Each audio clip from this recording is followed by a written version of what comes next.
Welcome back, everyone, to a little midweek fun. It's cold enough I can see my breath here every time I talk.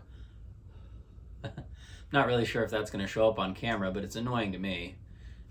It's like 33 degrees maybe, and we're in the workshop. And yes, you heard that right. I'm calling it a workshop now because I feel like it really classes the place up. Anyway, we got two things to try out tonight. I got this foam mat thing. I picked that up at Harbor Freight for like $9 because it was on sale, and I stand out here enough that I thought I'd give it a shot. The real reason I went was to get this Cyclone dust collector bucket top thing. I'd really like to hopefully have a little bit better dust collection with the shop vac and have the filter get plugged less frequently. So I thought for $40 I'll try it. You know, it's Harbor Freight and half the price of Home Depot or Rockler or anywhere else. So, and if it does anything, it'll be worth that money. So we're gonna slap that together quick before we get to the real project, which is cutting some slats for that bed frame I've been working on. So without any further ado, let's get to it. Those mats are definitely worth the price, $9 or whatever. So much nicer on the feet out there. Certainly glad I did that.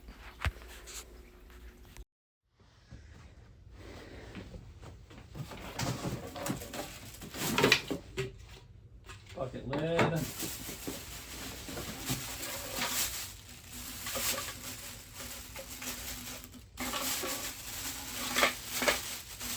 Cyclone piece. Foam gasket.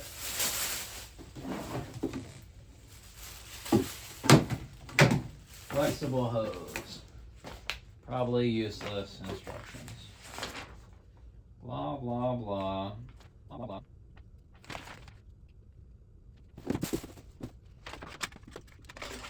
I say I thought they screwed me here and that we were missing parts, but we're not.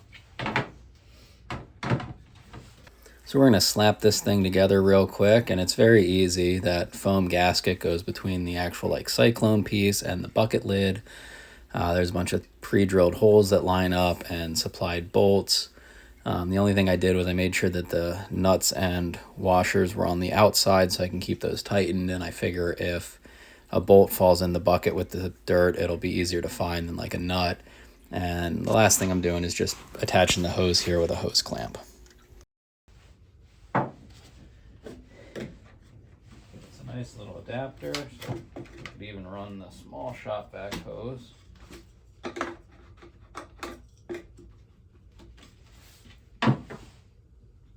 That's kind of nice. All right, perfect.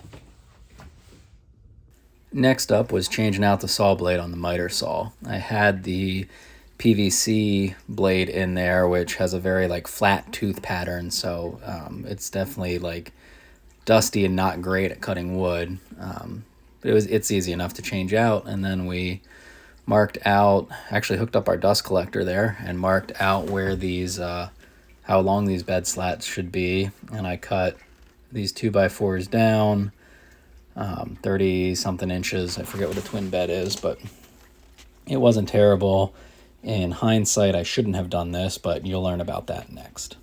So last night we started to try and make slats for this bed frame, and I was going to use 2x material and rip it down, and I don't know, for a twin size bed I guess I thought that a bunch of 3/8 inch rips would be strong enough for the slat work, but I really, after doing, you know, basically a whole 2x4 off camera, I really don't think that it is after trying these couple in the bed. So what I did today over lunch is go out and buy some 1x3 furring strips, and we're going to cut those down to length, give them a quick sanding just to knock off because they're pretty rough, and use those instead. I think what I'll end up doing with at least a couple of these is I want to add shelving underneath our 5-minute workbench, but I don't want to buy new plywood, and I have a bunch of really thin like 1/4 inch stuff. So I think what I'll do is, and I'll get this board here to demonstrate, but I'll throw that one. I'll take my router and take whatever width bit I have. If it's a little loose, I don't think it's going to matter.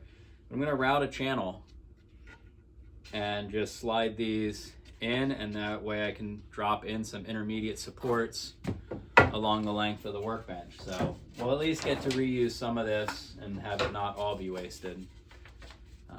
Anyway, I'm going to get to cutting down the furring strips and sanding them off so we can get this bed frame project finished. Measure, cut, repeat. Measure, cut, repeat. This process actually went pretty quickly, and that dust collector from Harbor Freight is doing an excellent job separating out stuff, so it's not clogging up the shop vac filter. If only the actual dust collection on the chop saw was better. Sanding, though, these things was honestly the absolute worst part of the whole process. And I ran into town and got these at a local lumber yard, and after going to the depot a couple days later, their 1x3 furring strips were so much nicer, and I probably wouldn't have had to sand them at all. So definitely kind of kicked myself there, because price-wise they were comparable, but I got them when I could, when I needed them locally, so I guess that's just what I got. But it was cold, it was dusty, my hands got tired by the end of doing this, but they're done. They worked great, and they weren't, rough at all that I think the bed or sheets or anything are going to catch on them. So mission accomplished. There they are, 15 slats for that bed frame, cut and sanded. I used 120 grit on the 4-inch orbital, and it worked out really well. They're not perfect. I'm sure you can pick some of that up, but it's smooth enough where the bed isn't gonna catch on them, or if the kids crawl under the frame or something, they're not gonna get splinters. So good enough in my book. I'm gonna take them in, throw them on the bed, and then maybe if I'm lucky, we'll come back out and make some of those cuts for the shelving underneath the 5-minute workbench. It's supposed to get down to like 22 degrees tonight, and it's 30 now, or 33 now, so I might not come back out because it's kind of cold, but I also want to get that done and get some organization in the basement under that bench, so we'll see what happens.